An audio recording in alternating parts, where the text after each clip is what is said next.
Now, what I want to do in this video is I want to talk to you about how to actually find and hire the perfect contractor. I've actually have 8 qualities that I look for in every contractor that I'm going to hire on my fix and flip projects. Let's do it right now.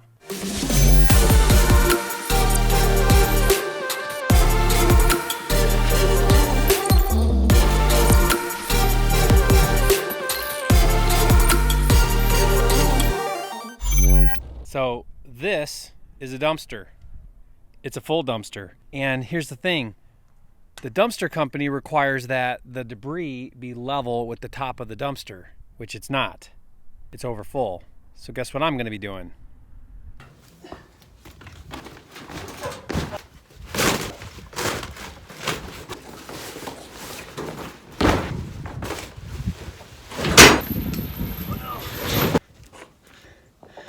When I first started fixing and flipping houses, I did everything wrong when it came to finding and hiring and managing contractors. And it became really stressful and I actually didn't enjoy it at all. And what I found was that I was hiring and managing the wrong contractors. Now, tip number 1 is an obvious one. You want to make sure that the quality is there, like they do quality work, right?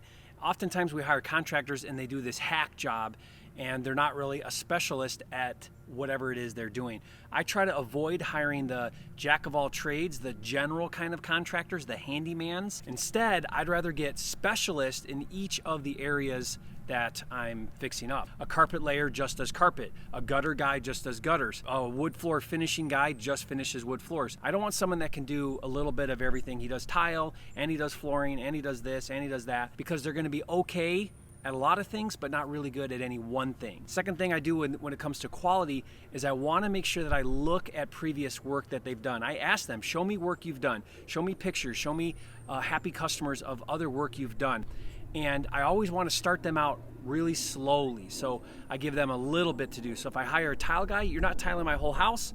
I want you to tile just this one backsplash. And if that looks good and I like how you did it, then we'll do more work. So I go slow, right? Whenever you're dating, you don't get married right away, you date for a little while. Before you take them out to dinner and a movie, maybe you try out lunch so you can save a little bit of money before you find out it's not a good fit, before you go to dinner and a movie, right?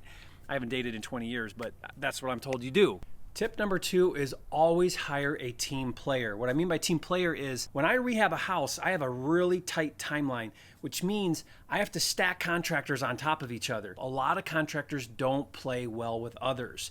They want the whole house to themselves. They want to go in there. They want to take their time. They want to do their thing. And if they got to share a space or they got to kind of move out of the way while someone else comes in, they get really bent out of shape. I've got to be able to have multiple people working in the same space at the same time. I tell them, listen, there's going to be other people in here with you working, and I can't have that be a problem. I need you to work together. I was in this rehab here last week. My shower glass guys were here, and the painters were doing some painting, and the shower glass guy said, looks like I'm going to have to come back. And I said, why?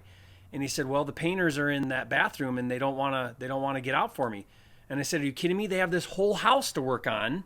They can go work on another area. So I went over there, told the painter, you get over there and work somewhere else and let them in there because they need in there right now. And he was kind of perturbed a little bit about it, but you got to talk to your contractors and help them understand that.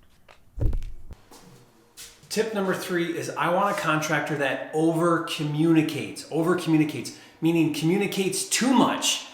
Hey, Jerry, I'm on my way to the job. Hey, Jerry, I'm at the job. Hey, Jerry, I just finished the job. Hey, Jerry, I'm stopping for lunch.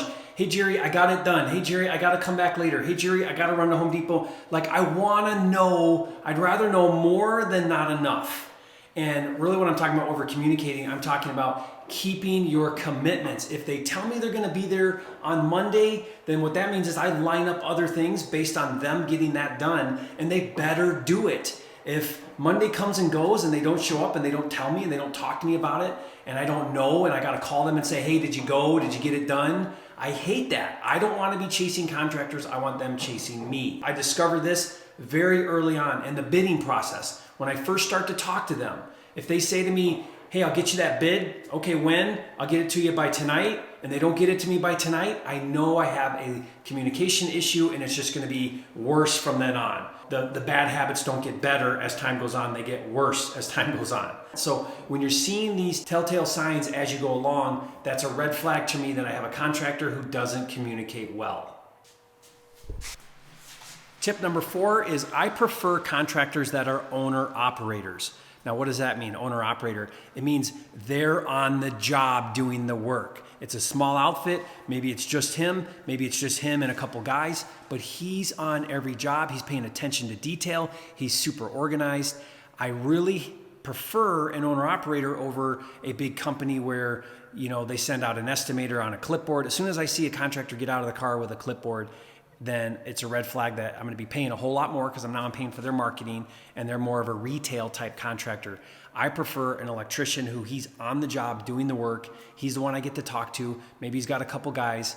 What I found is as soon as contractors start to try to grow and scale their business, this is sad to say because we all want to grow and scale our business, but most of them are unable to do it successfully. As soon as they get multiple crews going, then they lose handle on everything. Quality goes out and communication gets worse. And I've seen really good contractors grow into having multiple crews, and then they're not on the jobs, and then everything goes downhill from there. Okay, tip number 5 is I look for contractors that value repeat business, or they see the big picture. Now I have to help them see the big picture, but I want a contractor who sees that I'm not just a one-time furnace, and the next time that you're gonna get a new furnace job with me is when the furnace goes out in 7 years or 10 years or whatever, like a homeowner. No, I want them to look at me as repeat business. So what I do is I tell all of my contractors, I say, listen, I plan on doing 12 to 15 deals this year, or 20 or 25 deals this year, or whatever it is, whatever your goal is, tell them, I plan on doing a lot of deals in this market. That's a lot of houses, that's a lot of furnaces, that's a lot of roofs, that's a lot of painting, that's a lot of carpet, that's a lot of whatever they are, whatever contractor they are.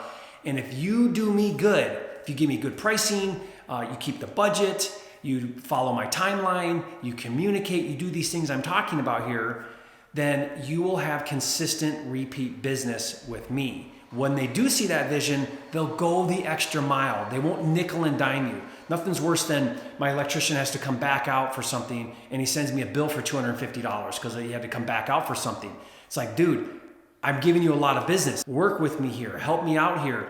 Don't nickel and dime me and charge me for every last little thing you do. And that's what they'll tend to do if they don't see the vision of repeat business. Sure helps speaking Spanish fluently. There's a tip for you. Tip number 6 is keeps to the timeline. It is so critical that your contractors keep to your timeline. You need to explain to them how important the timeline is. You need to explain to them, listen, here's the window that you have to come in and get your work done. If you don't meet that window, then you're going to throw off everything else. And that's not good. Time is money. Every day I'm in this project that we are an extra day, every extra day longer costs me money. So you need to follow the timeline. All right, tip number 7 is contractors that don't go over budget. Okay, when I get a bid from a contractor, I want that bid to be all inclusive. I don't want change orders. I don't want extras. I need them to understand that if we blow our budget and I don't make money, that means I don't get another house, which means you don't get another job. We all win here. Now, I want good work. I want a fair price. I want you to get it done quickly and efficiently, but I need you to not blow the budget. And some contractors are really good about that. They understand, hey, I'll work with you. I'm here anyway. I can fix that one little thing. It's not going to take me that much more time. I'm not asking for contractors to go way overboard and do all this work for free. I'm not asking for that. But there are a lot of things that contractors can do where they don't need to nickel and dime you to death. Anytime a contractor has something that's outside of their scope, they need to communicate with you. They need to talk to you. They need to say, hey, this is outside of what we talked about. There is going to be extra for this. How do you want to handle it? But a good contractor can find ways to save you money all the time. So that's what I'm looking for. I want a contractor that says, you know what? We were scheduling or we were planning on doing this thing, but I think we could save some money if we don't do that. I don't think we need to, rewire the whole thing. I think I can do a junction box and we can avoid doing that. Or I can do this or I can do whatever it may be and save you money. They need to be looking out for you. And the final tip number 8 is wish list of all wish lists with contractors is that they don't need money up front for materials. I hate that. I hate when a contractor can't front his own materials and he needs money up front. Now, I never give money up front, but what I do is I have to buy the materials myself because I don't want to give them money in case they go spend it somewhere else. So I actually have to buy their materials. I like the points because I fly my family all across the world a couple times a year on my Amex points from doing rehab, so that's nice. But I prefer a contractor that can come in, they can buy their own materials, they can show up at the job, they can do the work, and then invoice me, and I'll pay them when they're all done one time. That's my wish list. Now, if it's a big scope of work and they need to do draws, I get that. But my point here with this tip is find contractors that manage their finances well enough to where they're not constantly asking you for money. Every time I see a contractor that's like, hey, I need some more money. Hey, I need some more money. Hey, I need some more money.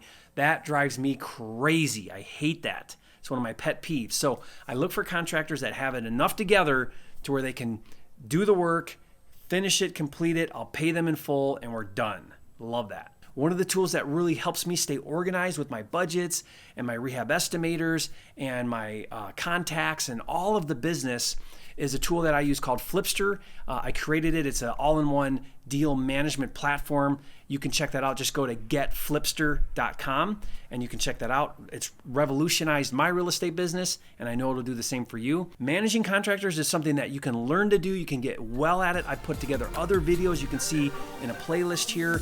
Be sure to subscribe to the channel. Everything I'm doing here is to help you make more money, do more deals, and ultimately free up your time, how to be more efficient with your time and have the systems in place so that you can have, be, do, and give everything you want in life. This is Jerry Norton, and I'll see you next time.